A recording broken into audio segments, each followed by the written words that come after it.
Hey yo! What is up, boys and girls and babes? Hoo boy, it is a beautiful day to be a Washington Capitals fan, isn't it? That is right, baby. It has happened. Our captain, Alexander Ovechkin, has broken the NHL's all-time goals record previously held for 31 years by Wayne Gretzky. What a time to be alive, baby. Seriously, I thank my lucky stars every single day as a hockey fan, as a Capitals fan, that I am alive and living on planet Earth during the same period of time as Alexander Ovechkin. That is like winning the lottery as a hockey fan, as the things that we have been able to witness courtesy of this guy have been unbelievable, unfathomable, and surreal, to put it lightly. And seriously, yeah, we are just so lucky, so blessed to be here existing as Washington Capitals fans, as hockey fans, in the presence of Alex Ovechkin. So that is my opening for this episode. What a time to be alive, like I said. And babes, I would like to welcome you all back for another episode of the Jenaya Talks Caps podcast. As always, I am so pleased to have you all here with me. If you are a new listener and you find that you enjoy the show here today, please feel free to click on that subscribe button to join us for the rest of the regular season and Stanley Cup playoffs. And yeah, it is just a really special episode that I get to do here today. Obviously, something that we have all been waiting for, wishing for ever since this electric kid from Russia landed in the National Hockey League and on our Washington Capitals squad. Man, I think all of us Caps fans knew that we could potentially get here someday, right? And now here we are with Alexander Ovechkin as the new goal-scoring king of the National Hockey League, surpassing, like I said, none other than the man who they call the Great One. Well, he's the great number two now, at least in terms of goal scoring. And today, for today's episode, I want to talk not only about the fact that he has broken this quote unquote unbreakable record, right? But I also want to talk about how he has broken this record, like literally how he's managed to get here and do this season, right? During a season in which he is 39 years old, by the way, and broke his leg, his literal leg, mid-season, because I think that is all kind of getting lost in the shuffle a bit here, as the all-time record itself is, and rightfully so, deservedly so, sucking up all of the oxygen, all of the headlines, right? But to me, nearly just as impressive as the all-time record itself is the way in which he has gotten here this season. Because the season that he is having, has had and is having is incredible. And I mean, yeah, like you start off the season and you're 39 years old, right? So you're behind the eight ball right away with that. I believe he is the second oldest player in the league right now, behind only Marc-Andre Fleury, if I'm not mistaken. And so he comes out of the gate super hot, right? Scoring an absurd 15 goals in his first 17 games played. And then he breaks his leg, right? And at that point, I think everyone in the world, other than us Capitals fans who know our guy inside and out. But I think everyone else in the world was assuming that this record would have to wait until next season, given the broken leg, and given the fact that he was set to miss about a quarter of the season due to it. Because, I mean, it's not just the sheer amount of games that he was going to miss, right? Like, the other part of that is that regularly, in a normal human species hockey player, you break your leg and you're not simply just coming back and returning right back to the form that you had prior to your leg being broken, right? Like, it normally takes guys months to get back to the type of numbers that they were seeing prior to an injury like that. And so for this to have been as unlikely as it was, with him facing those types of circumstances that he was this season, like I said, 39 years old, second oldest player in the National Hockey League, broken leg, missed a quarter of the season, and now here we are. And not only has he gotten it done, he's broken this all-time record, this unbreakable, like I said, record, but he is also third in the entire National Hockey League right now at the time of recording here. He is also third in the entire National Hockey League in goals this season. He is second in goals per game, behind only Leon Draisaitl, who is 10 years younger than him. He has scored 42 goals in only 61 games played this season. The guy who the Canadian media up here wants to hype up about potentially surpassing Ovi someday, that being Auston Matthews. Matthews has scored 30 goals in 62 games this season as a 27-year-old in the prime of his career. So Alexander Ovechkin, 42 goals in 61 games at age 39. Absolutely incredible. And like I said, just adding to the lore of that is the fact that he broke his leg mid-season. So, the fact that this record wasn't set in the way that most of these biggest records in sports are, with someone who's winding down in their career and just literally limping towards the finish line at the end of it, has made it so much more electric for hockey fans everywhere, right? And his entire career has been electric beyond belief, obviously. And so I honestly would not have expected this record chase to be any different. That's just Ovi. That's why we love him. He is the epitome of a superstar, right? But like I said, the fact that he did it in this fashion, having the unprecedented 39-year-old season that he's having, literally rewriting history at his age. And even once he gets really close to the record, right, and the whole world is talking about it, that would be a ton of pressure for most guys. We have seen it time and time again with other players with way smaller milestones than this. Most guys crack. Most guys fumble, right? And again, I hate to use Auston Matthews as an example again, but you need look no further than him trying to get his 70th goal last season. How badly did he choke it down the stretch there, and he ends up not getting it, stuck on 69. Nice. But Alexander Ovechkin is built differently, right? He always has been. And so instead of getting nervous once he got close to the record the way that most guys would, all he did instead was go on a typical Ovechkin heater with goals in 5 straight games until he breaks it. 6 goals in these last 5 games for Ovi, leading up to the record being broken, in fact. And obviously he had the multi-goal game there against Chicago as well to live up to the hype surrounding that game, with, the fans and everyone coming into the building that day, knowing that he had a chance to tie Wayne Gretzky that night with a 2-goal performance. So he delivered in the big moment there as well for the home fans, with the spotlight shining bright. And yeah, the record-breaking goal itself, could he have delivered us anything more absolutely perfect for that moment, which will, be replayed across television screens everywhere from now until probably the end of time? First off, let's go back here. Let's rewind a little bit, because let's start with the record tying goal, right? The record tying goal at home in that game against the Chicago Blackhawks was sick as well. Again, it was just absolutely perfect. It's the game winner, first of all. It breaks a 3-3 tie in the third period. So it's a huge goal. And it gets us the victory, just as so many of his goals in the past have always done. So that is poetic in itself right there, the fact that it is the game-winning goal. Again, like I said, breaks a tie in the third period, typical Ovi fashion, right? And he actually broke the NHL record for game-winning goals with that goal as well. That all-time record previously held up until now by Jaromir Jagr. But that was the 136th game-winning goal of Ovechkin's career, and so he surpasses Jaromir Jagr there as well.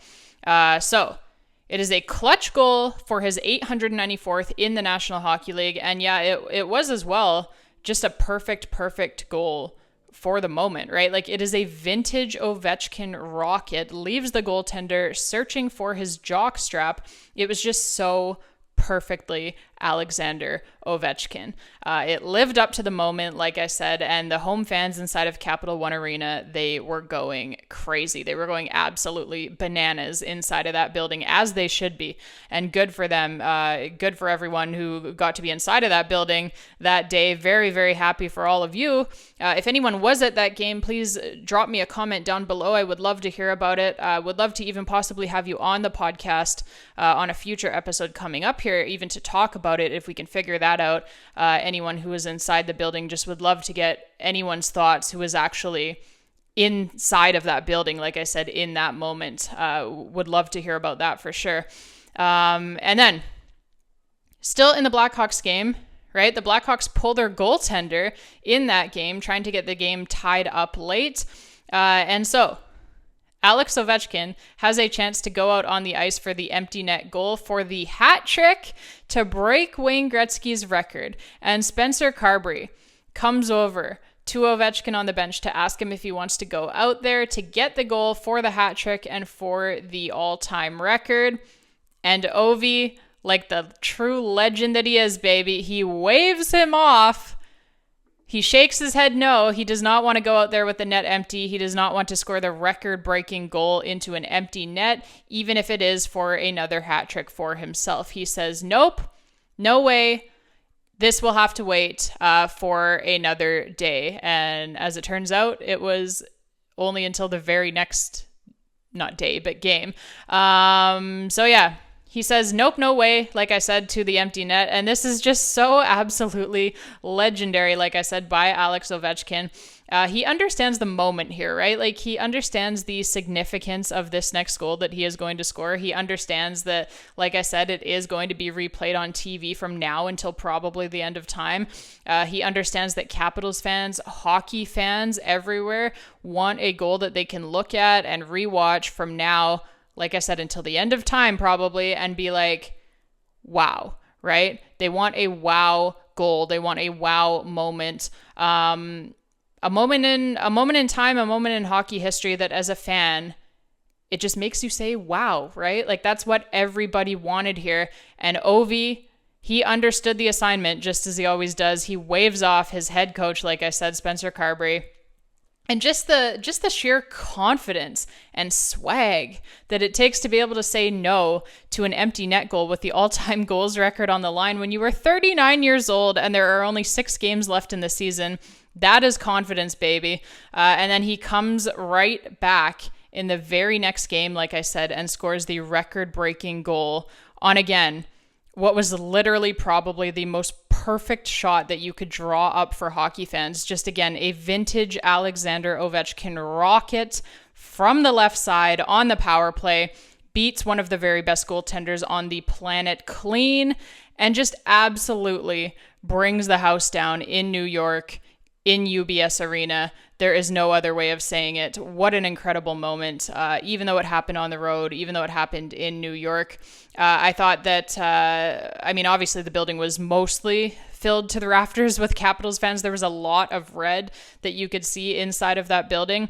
But I thought that the Islanders fans who were in attendance were great as well. They were very classy. They respected the moment. And most of them honestly seemed like genuinely stoked to see this. Like, I saw many replays of, just different sections of the crowd as Ovechkin was letting this shot rip and scoring this goal. And you could see, like, even all of the folks who were wearing the Islanders jerseys, they were stoked. Like I said, like, they were jumping up out of their seats. They were genuinely so excited that this puck went into the net and that they got to witness history live. So good for everyone who was there. Good for all of us who were watching it on TV. I got goosebumps watching it, honestly. Even watching it, from my living room, I'm not going to lie and say that I didn't cry. I did shed a tear or two. Classic, one of those, like, the person that you're sitting next to looks at you, are you crying? No, I just have something in both my eyes. Of course I'm not crying over a hockey game, but no, like, this was emotional, right? Like, we have cheered for this guy, believed in this guy, had this guy's back for 20 years now, and vice versa. He has always had Capitals fans' backs as well, and he has delivered on every single, ounce of belief that we have put in him. He has given us everything that we have ever wanted and more. Obviously, this record, this all-time record, breaking like I said, the unbreakable record held by the great one, Wayne Gretzky, all-time goals record. Unbelievable stuff. But the Stanley Cup as well. Like, he led the playoffs in goals, won the Conn Smythe Trophy as the most valuable player of the playoffs to get us our first Stanley Cup in franchise history as well. And again, after everyone outside of Capitals fans said that we could not do it. So he has delivered on every single thing that we have ever asked of him, and way, way more. No one, like I said, ever thought that this record would ever be touched, would ever be broken. What can you say? I mean, just superstar stuff, legend stuff by Alexander Ovechkin, the Great Eight, who is now, like I said, officially the greatest goal scorer of all time in National Hockey League history. So he cannot be touched now, right? Like, no one can take this away from him. No one can say anything about this. Sorry guys, I just hit my mic arm there. If you heard that on the show here, but no one can ever take this away from him. This is a record that he holds now. No one can touch him for it. Haters, say what you want. The all-time goals reads Alexander Ovechkin, 895, number 1, ahead of Wayne Gretzky, number 2, 894. So no one can ever take this away from him. It just feels so good, so vindicating as a Capitals fan who has cheered for him for 20 years. I know many of you are the same. And yeah, I mean, just what an unbelievable moment, what an unbelievable season, what an unbelievable lead up to all of this. And for Alex Ovechkin, like I said, to deliver in the way that he did, having the season that he's having, scoring in 5 straight games to get the record, and just doing it on just vintage Alexander Ovechkin goals, right? Complete rockets, complete snipe show. It was really something to behold. It was really, really beautiful. And yeah, it's something that none of us, I know, will ever forget. So congratulations to Alex Ovechkin, my favorite player. Everybody knows that. Wow. What a time to be alive. Like I said, you can't really say much more than that. Okay. Now, on a far less uplifting note, we also have to touch on a couple of big injuries for the Washington Capitals to 2 very important players, those being Aliaksei Protas and Logan Thompson. So, not great. I was really hoping that we would be able to get to the playoffs without anything like this happening. The Caps, they've had a few injuries here and there throughout the season, like Matt Roy right off the bat, Jacob Chikrin, different guys at different times for, 5 or 10 games here or there. Obviously, they're without Nicholas Backstrom and TJ Oshie all season. We all know that. But that was planned for, right? Like they knew that was the case heading into the season. So I was hoping that as we came down the stretch and into the playoffs that they would be able to stay relatively healthy. But yeah, I mean, these are two massive injuries for the Caps. There isn't really any word yet on how severe they are, other than that, the generic, like they've termed Aliaksei Protas week to week. So take that for what it's worth. But really, like when they release these updates and these statuses on these players, like that can mean anything, right? Like week to week can mean 1 to 2 weeks. It can mean 4 to 6 weeks. We just don't know.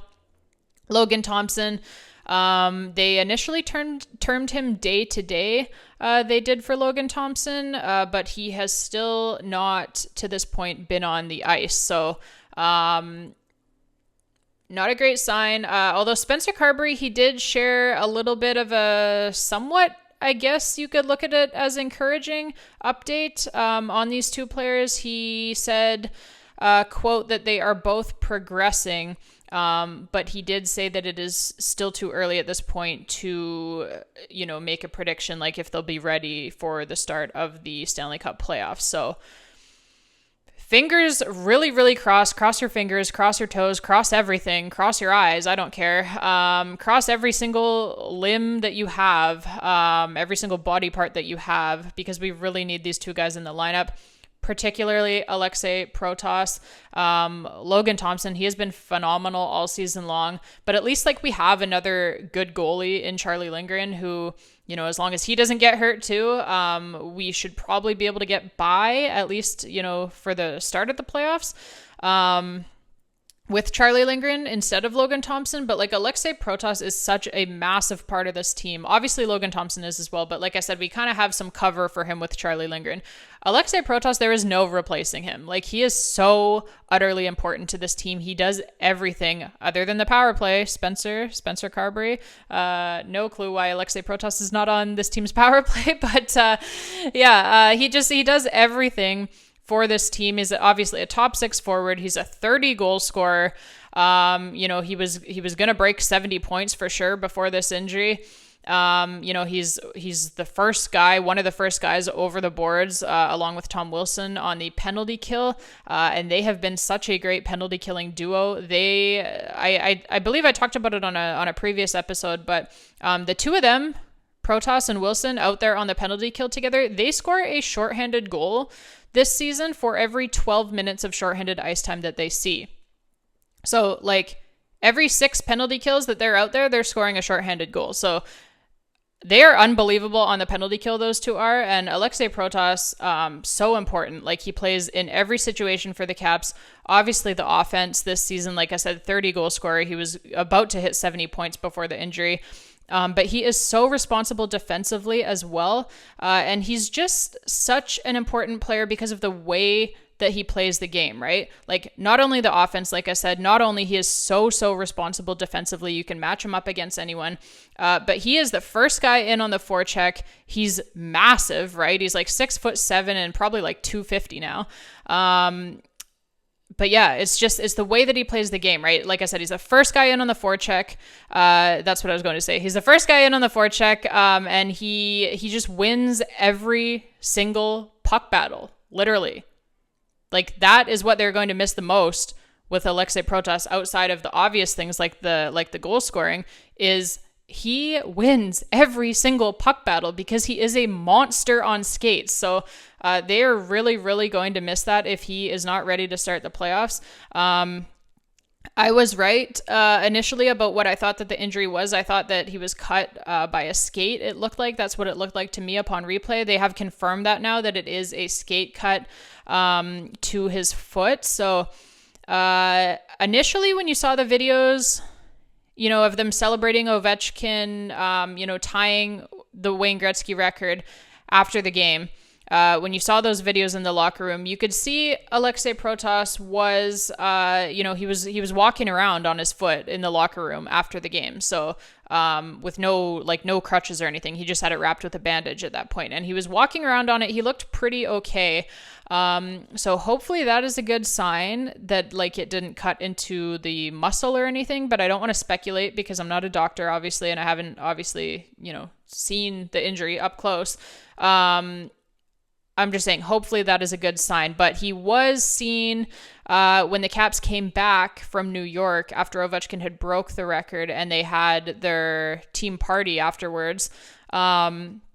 He was seen and photographed at that party in a walking boot, as well as he was actually in New York with the team. So he was photographed in the locker room, I believe, as well, wearing that walking boot. So people freaking out a little bit about that, seeing the boot on him. What I can say is that it's not necessarily a huge deal.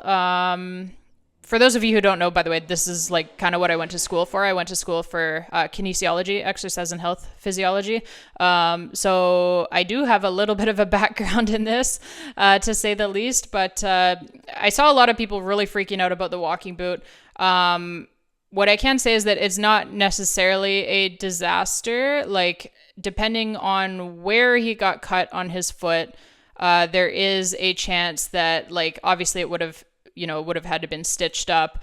So depending on where that cut is on his foot, there is a chance that, like, it's in a spot where the stitches can easily be ripped out by him, walking around on it. So the walking boot in that case would be just to make sure that the stitches don't, keep opening up over and over again as he's walking around on it, and helps it heal faster as well. So that is my hope, is that is all that it is. And yeah, hopefully for the week to week, hopefully it is on the 2-week side rather than the 4 to 6 week side, because the Capitals need this guy for sure for the playoffs. Logan Thompson, everyone's speculating that it's probably a concussion. He did take that really hard shot off of his mask in the game that he ended up having to leave after the first period. So probably a good bet that it might be a concussion. But again, I don't want to speculate with things like that. But hopefully, like, they termed him day to day initially. Like I said, Spencer Carberry had said initially that he would miss at least the next couple of games, and then they would see where he's at after that. But yeah, he hasn't been on the ice yet. So we'll see what happens. If it is a concussion, those can be very tricky, like very unpredictable. But like I said, Spencer Carberry did come out with the update just today, I believe, that they are, quote, both progressing. So like I said, fingers, toes, eyes, everything crossed, right? We really, really, really need these two guys in the lineup. Specifically, like I said, Aliaksei Protas, he is irreplaceable, right? We'll see. But yeah, everything crossed for now. All right, babes. That is going to be it for today's show. It has been an absolute pleasure to make this show, to make this particular episode with Alexander Ovechkin, surpassing Wayne Gretzky for that NHL all-time goals record with his now 895 goals. It has been an absolute pleasure for me as a long-time 20-year Ovechkin fan. Literally since I was a kid, I have been loving this guy. He is my guy. He is my favorite player. So it has been a pleasure for me to be able to make this episode. And yeah, would love to hear all of your guys' thoughts. Comment down below, just any thoughts that you have on Ovi, on this record chase. Do we think that he can get to 1,000 goals? That's another conversation for another day. Some people think that he is going to retire after next season when his current contract with the Capitals expires. But one of the Capitals beat reporters asked him today, I apologize, I'm not sure which beat reporter it was, otherwise I would shout them out using their name, but I couldn't make out who it was during the scrum just from the audio. But someone asked him today, did he think that he could get to 1,000 goals?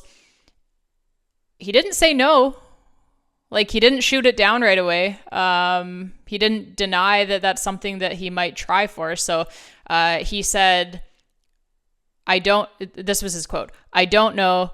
We'll see game by game." So game by game, he wants to see how it goes. That was kind of my thinking as well. That's what I thought he would do. I thought that he would play next season, which is the last season, like I said, on his current contract with the Capitals.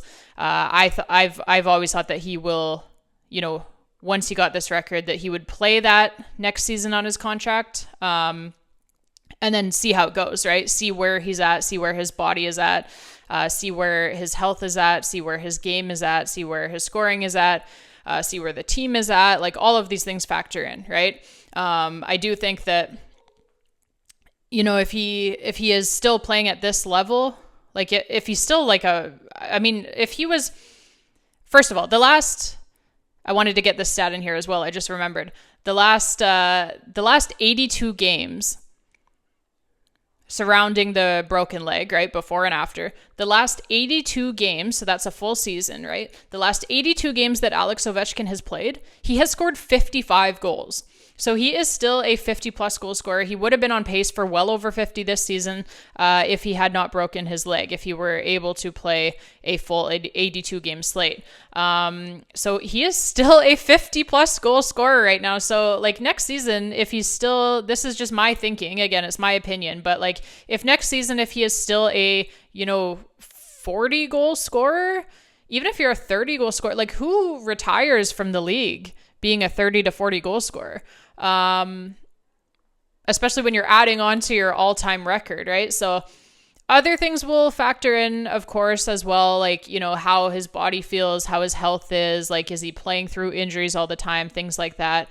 I do think a big factor in this is that he wants to win another Stanley Cup. So I think that it helps for those of us who want to see Ovi stick around a little bit longer. I certainly think that it helps that the team is so good right now, right? So And they're going to be very good for a very long time with all of the young kids that they have coming up, who are only going to get better and better and better, right? So I do think that will factor in as well, how the team is built and is playing. If they have another chance to win another Stanley Cup, I think that will factor into his decision as well. But again, this is all just speculation right now. Anything can happen. It depends a lot on health, like I said, injuries and whatnot, and just how his body holds up next season, right? But I loved that he is at least, he's leaving the idea open, right? Like he is open to it. He's not like, no, I'm done after next season. He's at least open to it. He wants to see how next season goes. So that is great news for Capitals fans and for those people who want to see him potentially try to get to 1,000 goals. So we'll see what happens, babes. But yeah, I said a few minutes ago that this episode was done with, and then I just went on another tangent there. But yeah, that is it for today, babes. I just wanted to thank you all so much for being here, as always. I appreciate you guys so much, the support this season for this, for this podcast, for my entire YouTube channel, like the post-game videos, everything has been really, really great. You guys have been amazing and so supportive. So I just wanted to give a shout out to all of you. I really, really appreciate you. And yeah, as always, thank you so much for being here. If you are, like I said, a new listener, if you wanted to click on that subscribe button, if you did enjoy today's show, if you like what you hear or what you see, if you're watching on YouTube, click on that subscribe button if you feel so inclined. We would love to have you here with us. Like I said, for the rest of this regular season and then into the Stanley Cup playoffs, we will continue doing coverage here and pumping out content for you guys. So love having you all here. Thank you all again so much for being here, for your support all season long. It has been an absolute blast, babes. It really has. For now, this is Jenaya Talks Caps signing off. As always, baby, let's go, Caps.